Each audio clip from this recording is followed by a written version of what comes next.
Japan के एक छोटे से टाउन में मीहो नाम का एक व्यापारी रहता था। वो इतना अमीर था कि पूरे टाउन में सिर्फ उसी की दौलत की बातें होती थी।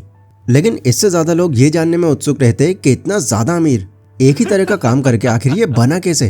क्योंकि एक टाइम ऐसा भी था जब वो बहुत गरीब हुआ करता था, किराए के मकान में रहता था और इतना ही कमा पाता था जितना कि वो एक ही दिन का खर्चा चला सके। एक दिन योकाडा नाम के आदमी के मन में भी यही सवाल आया। योकाडा पेशे से एक रिपोर्टर था। वो अलग अलग कामयाब लोगों की स्टोरीज को कवर करके उन पर आर्टिकल्स लिखता था। इसलिए उसने मीहो की स्टोरी पर भी एक अलग रिपोर्ट बनाने की सोची और चल दिया मीहो के घर उसका इंटरव्यू लेने। मीहो असल में एक साइलेंट किस्म का इंसान था। वो अनजान लोगों से ज्यादा बातें नहीं करता था एंड योकाडा को भी उसने यही बोलकर इंटरव्यू देने से साफ इनकार कर दिया।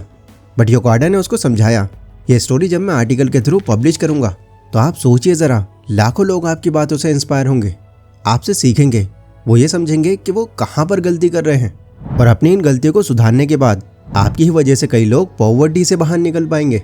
मीहो ने थोड़ा सोचा और कुछ टाइम बाद वो इंटरव्यू देने के लिए राजी हो गया। योकाडा ने सबसे पहला ही सवाल ये पूछा, अपने स्टार्टिंग डेज के बारे में बताइए। लोग बोलते हैं कि आप बहुत गरीब हुआ करते थे, आपका खुद का एक मकान तक नहीं था, तो आप यहाँ तक कैसे पहुँच गए। मीहो ने कहा, ये सच है, शुरुआती टाइम मेरा इतना अच्छा नहीं था। मेरे माता पिता मुझे मेरी टीनेज में ही छोड़कर चले गए थे। उस टाइम पर ऐसा था कि मुश्किल से मैं सिर्फ इतना ही कमा पाता था कि 2 वक्त का खाना खा सकूं। लेकिन मेरी अमीरी की शुरुआत मेरी सोच बदलने से हुई। जब भी मैं किसी अमीर इंसान को देखता था तो उसके अंदर कहीं ना कहीं मैं खुद को इमेजिन करता था। मैं आँख बंद करता और ऐसी लाइफ के बारे में सोचता रहता। तो यहीं से मेरे अंदर एक बर्निंग डिज़ायर पैदा हुआ। मुझे भी उन जैसा बनना था। तो मैंने अपनी 20s तक आते आते बहुत सारे काम ट्राई किए, मेहनत की, दिन रात एक कर दिया। और वो कहते हैं ना, हर चीज़ हमारी लाइफ में किसी पर्पस से ही होती है। इतनी सारी चीज़ों का एक्सपीरियंस लेने के बाद मुझे ये समझ आ गया कि जहाँ मैं रहता हूँ यहाँ पर लोग मोमोज के दीवाने हैं एंड अगर मोमोज काफ़ी टेस्टी हैं तो वो महंगा सस्ता भी नहीं देखते। तो मैंने कुछ टाइम तक दिन रात एक करके टेस्टी वेजिटेबल मोमोज बनाने सीखे। देन बाकी कामों से आई मेरे पास जितनी भी सेविंग्स थी उससे मैंने एक छोटी सी कार्ट खरीदी और बिजनेस शुरू कर दिया इसका। ये छोटी कार्ट लेकर भी मैं बहुत बड़ा रिस्क ले रहा था क्योंकि सिर्फ यही सेविंग्स थी मेरे पास। लेकिन ये चीज़ मैंने कामयाब लोगों में देखी थी कि वो लोग रिस्क लेने से कभी पीछे नहीं हटते। तो अभी से खुद को एक कामयाब इंसान समझते हुए ये रिस्क भी मैंने उठा लिया। क्योंकि मार्केट को मैं बहुत अच्छे से समझ कर बैठा था तो 3 साल के अंदर ही मैं अच्छे खासे पैसे कमा चुका था। अब मेरी खुद की एक शॉप थी और थोड़ा बहुत अमीर भी हो चुका था मैं। बट इसके बाद मैंने यहाँ पर कुछ गलतियाँ करनी शुरू करी। मेरे हाथ में जब पैसा रहने लगा तो मैं खुद को एक अमीर इंसान समझकर खुलकर खर्चे करने लगा। पूरा दिन मोमोज बेचने के बाद रात को घूमते वक्त मुझे जो भी चीज़ें पसंद आती मैं लिटरली उसको तब भी खरीद लेता, जिस वजह से धीरे धीरे मैंने अपनी सारी सेविंग्स खो दी। हालत ये हो गई थी कि मैं मोमोज के सारे इंग्रेडिएंट्स भी नहीं ला पा रहा था, जिस वजह से मेरे मोमोज की क्वालिटी ख़राब होने लग गई एंड धीरे धीरे मेरे कस्टमर्स कम होते चले गए। तुम ये समझो कि मैं वापस से वहीं आ गया जहाँ से शुरू किया था मैंने। लेकिन अब तक इतनी अमीरी देखने के बाद जब मैं वापस से गरीब हो गया तो मुझे बहुत बड़ा सदमा लगा। इस इंसिडेंस ने जैसे मेरी मानो आंखें खोल दी। मुझे अच्छे से समझ आ गया कि मैंने बहुत बड़ी गलती कर दी है। तो मैंने अपनी गलतियों से सबक लेने के बाद फिर से नई शुरुआत करी एंड इस बार मैंने मोमोज की क्वालिटी में ज़रा भी कॉम्प्रोमाइज़ नहीं किया। मैंने फिर से काफ़ी मेहनत की और बहुत सारे पैसे कमाए एंड इसको मेरी किस्मत का हो या फिर मेहनत का फल समझो, मैं दोबारा से इस काम में काफ़ी पैसे कमाने लगा। योकाडा मीहो की सारी बातें नोट डाउन कर रहा था। उसने मीहो से पूछा, अच्छा आज आपके मोमोज एक ब्रांड बन चुके हैं और अगर मैं गलत नहीं हूँ तो अभी आपके लगभग 80 से ज़्यादा आउटलेट्स चल रहे हैं। तो अपने काम को इतने आगे तक ले जाने तक आपने इस सफ़र में कई और भी गलतियाँ की होंगी, उनको आपने कैसे फेस किया, थोड़ा खुलकर बताइए।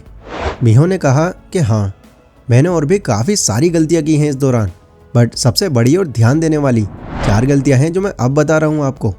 पहली बड़ी गलती जो मैंने इस काम के दौरान करी वो थी दूसरे व्यापारियों की कॉपी करना। नो डाउट उस टाइम पर मेरे मोमोज काफ़ी अच्छे बिक रहे थे। मैं शाम आते आते सारे मोमोज बेच देता था। लेकिन इस दौरान मेरी नज़रें अपने आसपास के व्यापारियों पर भी थी। मैं नोटिस कर रहा था कि वो क्या बेच रहे हैं, किस तरह के प्रोडक्ट्स में ज़्यादा सेल्स निकाल रहे हैं। तो मैंने कुछ और ऐसे फास्ट फूड आइटम नोटिस किए जो काफ़ी ज़्यादा बिक रहे थे, लाइक नूडल्स, बर्गर और पिज़्ज़ा वगैरह। मैंने सोचा कि क्यों ना मैं भी इनको बेचना शुरू कर दूँ। मेरे पास ये सारी चीज़ें अवेलेबल होंगी तो सारे कस्टमर्स मेरे पास आएंगे। तो मैंने फिर इनको भी सीखना स्टार्ट कर दिया। इस दौरान मैंने खुद को इतना बिजी कर लिया कि मैं सो भी नहीं पाता था ढंग से। एक तरफ तो मेरे मेन काम से मेरा माइंड डाइवर्ट हो रहा था और बावजूद इसके मैं बाकी चीज़ों को उतना टेस्टी नहीं बना पाया, जिससे अगेन कस्टमर रिव्यूज़ नेगेटिव आने लगे मेरे। यहाँ भी मुझे रियलाइज़ हुआ कि मैंने एक बड़ी मिस्टेक कर दी है।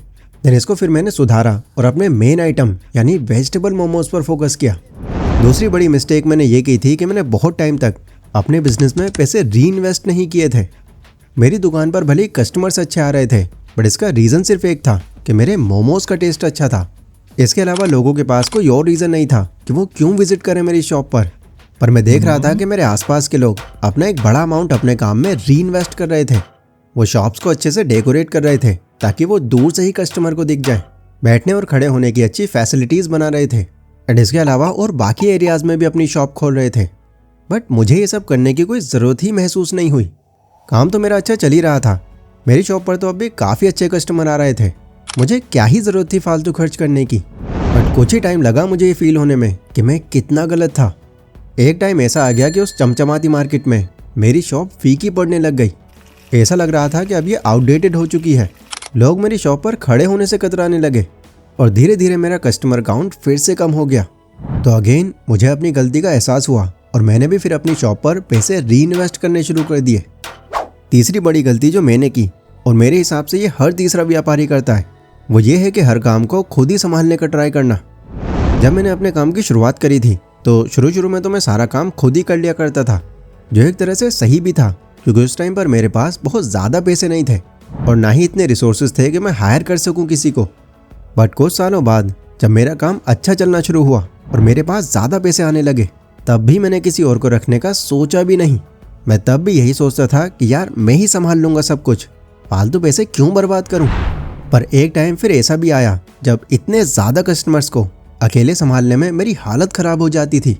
कई कस्टमर्स तो लेट होने की वजह से गुस्सा होकर वापस भी चले जाते। इस सब से मेरी शॉप की इमेज काफ़ी ख़राब हो रही थी। देन फिर आखिरकार मैंने एक लड़के को हायर किया। लिटरली उसे हायर करने से सिर्फ 5 दिन के अंदर ही मुझे ये फील हो गया कि टीम बिल्डिंग का होना कितना ज़्यादा इम्पॉर्टेंट है। मेरा हालांकि कुछ अमाउंट तो जा रहा था, बट मेरे सर से लगभग आधा बोझ कम हो गया। तभी से मैंने टीम बिल्डिंग को प्रायोरिटी पर रखना शुरू कर दिया और आज देखो उसी का नतीजा है। मैं तुमको इंटरव्यू दे रहा हूँ और मेरी गैर मौजूदगी में भी मेरे 80 आउटलेट्स चल रहे हैं, जिसमें मेरी लगभग 700 लोगों की टीम काम कर रही है। अगली मिस्टेक बताने से पहले मीहो योकाडा से एक सवाल करता है। वो पूछता है कि अच्छा ये बताओ तुम अभी कितना कमा लेते हो। मैं महीने का 10-15 हज़ार कमा लेता हूँ। तो उसके बाद मीहो ने फिर पूछा क्या तुम्हारी लाइफ कट जाती है इतने पैसों में। देखिए मैं अपने परिवार के साथ एक छोटे से घर में रहता हूँ जहाँ हमारा गुजारा अच्छे से हो जाता है। मीहो ने फिर कहा कि देखो अभी तुम 15,000 रुपये महीना कमा रहे हो, इसलिए तुम एक छोटे से घर में एडजस्ट कर भी ले रहे हो।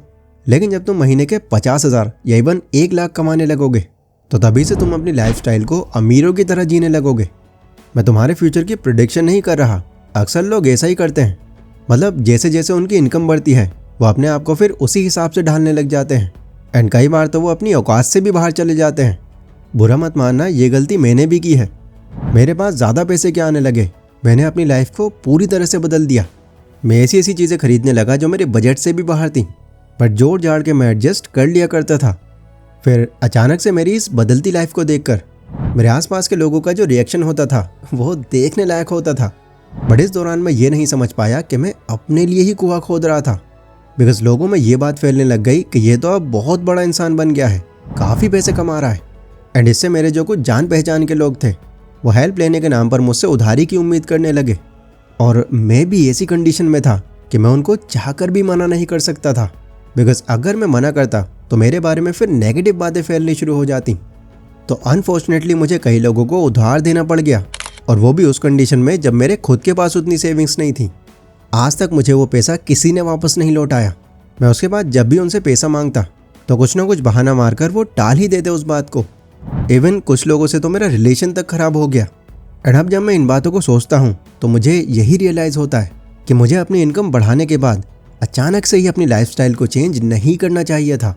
मुझे ऐसा ही बनकर रहना चाहिए था जैसा मैं पहले से रह रहा था, एटलीस्ट तब तक जब तक मैं खुद को फाइनेंशियल फ्रीडम तक ना ले जाऊँ। तो मेरी इस गलती को समझो और उससे सीख लो, वरना ऐसा ही अगर तुम भी शुरू करने लग जाओगे तो तुम भी अपने आसपास के लोगों में एक होप पैदा कर दोगे कि वो इंसान आप ही हो जो उनकी फाइनेंशियल तौर पर हेल्प कर सकता है। देन फिर तुम हेल्प करके भी फंसोगे और हेल्प ना करके भी फंसोगे। ये सारी बातें जानने के बाद योकाडा ने मीहो को थैंक्स कहा और वहां से चला गया।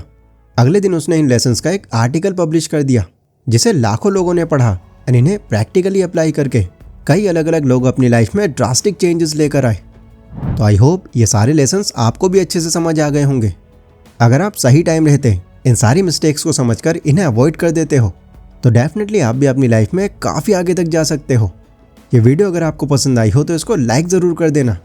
एंड इसी तरह के एनिमेटेड वीडियोस अगर आप भी बनाना सीखना चाहते हो तो डिस्क्रिप्शन में मैंने इसके कंप्लीट कोर्स का लिंक दिया हुआ है, जहां आप सिर्फ 399 रुपीज़ में इस तरह की कमाल की वीडियोस सिर्फ 20 दिनों में बनाना सीख सकते हो। सजाओ और ये नई स्किल सीखकर अपने अर्निंग पोटेंशियल को बढ़ाओ।